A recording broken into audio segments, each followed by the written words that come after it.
Final Fantasy Tactics: The Ivalice Chronicles is Creative Studio 3's attempt at bringing an all-time classic to modern devices. In its original release, Final Fantasy Tactics revolutionized strategy-based RPGs, putting the genre on the map, literally and figuratively. With good writing, a fantastic class system, and incredible art direction, Final Fantasy Tactics became one of the most celebrated and cherished games ever made. Please refer to our previous review on the original game, as I strongly recommend reading it before this review. So what needs to be asked is, how well does this modern iteration of the legendary game hold on its own? These are large shoes to fill, if not the largest. Join us as we explore the aftermath of the 50 Years' War once more in our Final Fantasy Tactics: The Ivalice Chronicles review.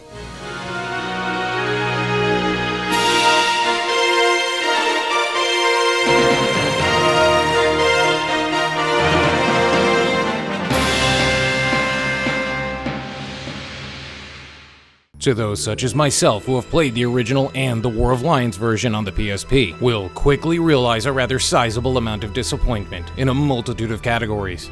Primarily, the biggest behemoth in the room will be the extensive amount of cut content that didn't make it in from the PSP edition of the game. The Dark Knight class, Onion Knight class, as well as several other optional joinable heroes such as Luso and Balthier are nowhere to be found present in this version of the game.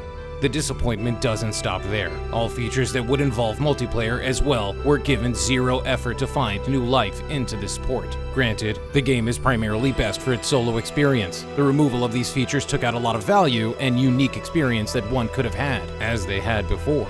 If you consider the fact that Final Fantasy Tactics is now more portable than ever, with the Steam Deck and both Nintendo Switch 1 and 2 being as they are, the removal of multiplayer features feels more obtuse than they should. What did you call me? With the removal of these features, that also means the removal of the vast and rather sizable amount of loot that you could get from them, which also does not appear in this version of the game. The removal or lack of effort to include them from the PSP update continues with the exclusion of various story segments that were added in that version. This featured some scenes which actually breathed life into some characters that needed to be fleshed out a bit more. This would also even include an extended story sequence involving optional characters such as Beowulf and his lover Reese, including an entirely new antagonist involving both of them from their past. However, in the Ivalice Chronicles, that's not to say they didn't add more story and dialogue segments of their own.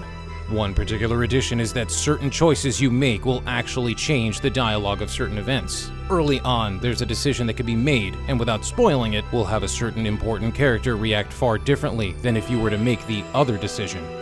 While the Ivalice Chronicles probably cut more content than any other game remade, the only real effort that was made was to add presentation value.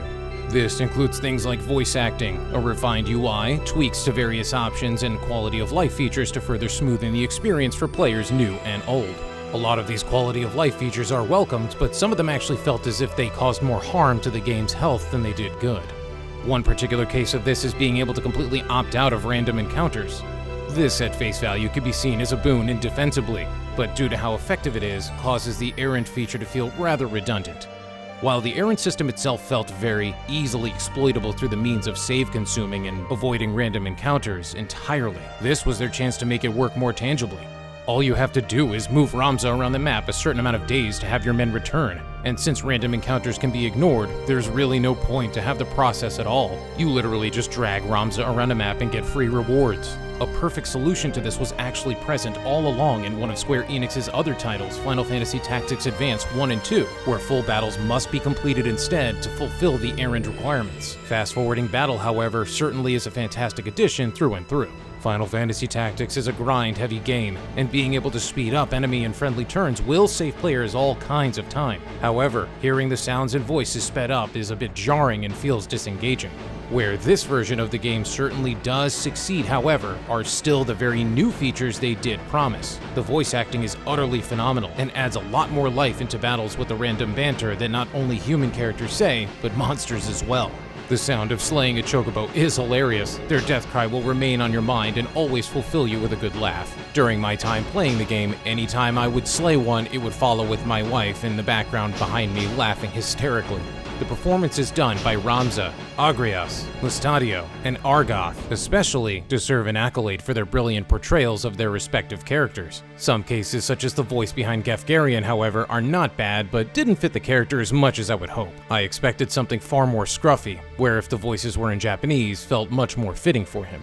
While a lot of content was cut gameplay-wise, and nothing was given in return. No new classes were added, no new playable characters, nothing. Nothing! Nada. You lose! Zilch. Good day, sir! Yet for some reason, they decided to include the reworked dialogue from the PSP version, so it's not like they had any excuse to not keep the content, as they clearly were able to make at least that from it. The only content that's new which got added can only be earned from pre-ordering the game or getting the digital deluxe edition, and even then, it's mostly early level equipment that won't maintain their usefulness halfway through the first chapter at best. This was especially upsetting, as being a physical collector, I even went and bought the ridiculous $300 collector's edition and still didn't get access to the digital deluxe version content. This made me have to buy both for the complete new content experience. Some classes and JP values were reworked, which is possibly the biggest stretch of new content that could be made in the Ivalice Chronicles defense. With the archer skill, aim is now much more consistent and useful, though not much else has been retuned. Rafa and Marak have been sort of buffed, but their improved kits still won't make you think much differently of their viability. Why did they decide to make teleport cost so much? The skill itself, even at its best use in certain areas, still fails in comparison to using Ignore Elevation from the Dragoon Lancer class, a far less expensive ability. This only suggests that the people involved are out of touch with the game, and meddled in areas that weren't needed. This is further reinforced with the newly added difficulty system. The addition of making the game easier comes with no trade-off, a recurring pox on the gaming industry. However, the newly added Tactician difficulty does add some fresh new challenges, such as the nerfing of the Arithmetician class. However, there is no reward to pursuing this difficulty, rendering it completely unnecessary other than for self-imposing challenge fans.